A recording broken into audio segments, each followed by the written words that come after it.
Self-determination theory was developed by Edward Deci and Richard Ryan. It's a theory that uses motivation and personality to address the innate and physiological needs, which is competence, autonomy, and psychological relatedness.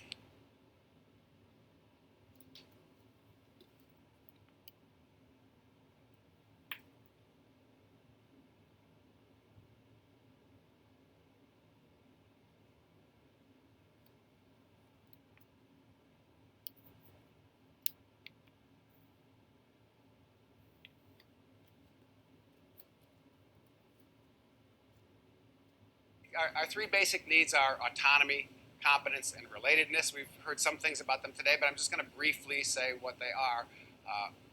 For us, relatedness is feeling cared for and connected to others.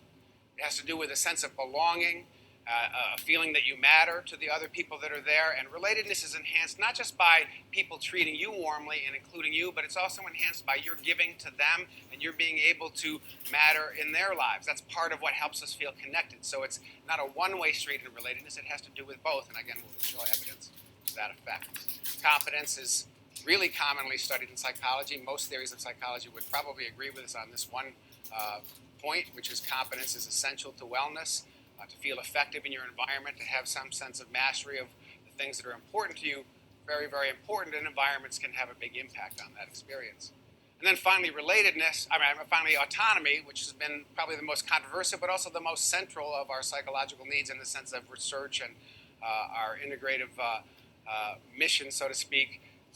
Autonomy refers to behavior that is self-endorsed, that you agree with and find congruent within yourself. And so autonomy here means that you feel choiceful, self-initiating, and when you're fully autonomous, you're wholeheartedly behind the thing that you're doing. And again, because of that wholeheartedness, that's why performance tends to be better when you're acting out of autonomous motives.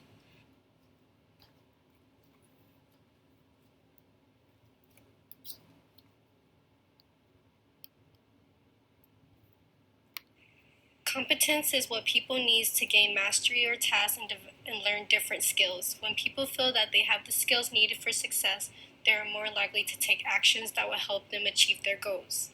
Relatedness is people need to experience a sense of belonging and attachment to others. And then anatomy, when people need to feel in control of their own behaviors and goals, this sense of being able to take direct action will take results and real change, plays a major part in helping people feel self-determined.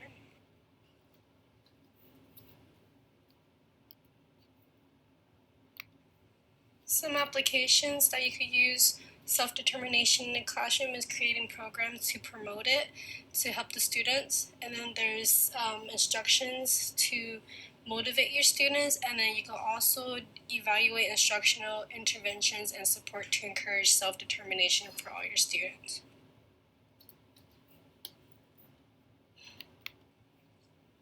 Besides the applications that are listed right here, another thing that you could do in a classroom is give positive feedback to boost their self-determination.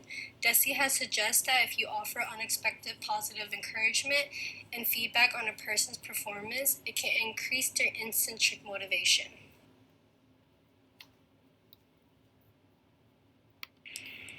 Self-determination is also important to be applied in social relationships.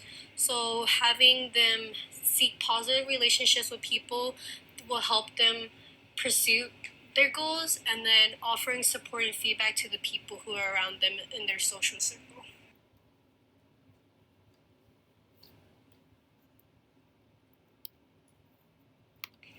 As you can see on this chart, self-determination theory, the experience of autonomy, competence, and relatedness fosters violation, motivation, and engagement, and that results in enhanced performance of persistence and creativity.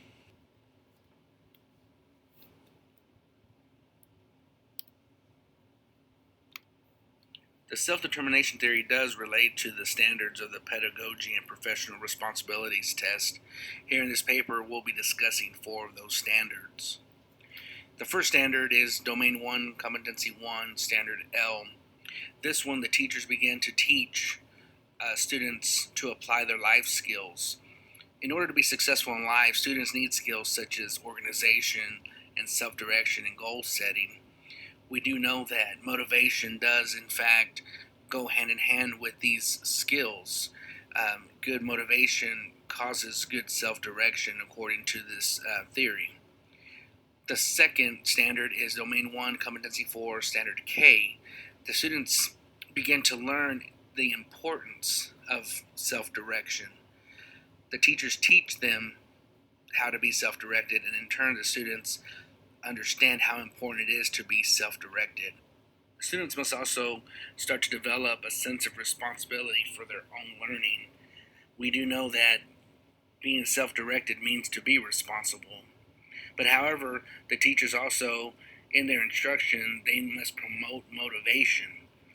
We have to motivate the students to want to learn and to want to do good in school, and in turn they'll be successful in life. The third standard is Domain 3, Competency 8, Standard F. The teachers apply knowledge of internal and external factors affecting their motivation. Many teachers use a reward system to get good performance out of their students. And however effective that is, there are other strategies that can be used to have effective motivation. There's also internal motivation where the kids want to do stuff for their own personal good.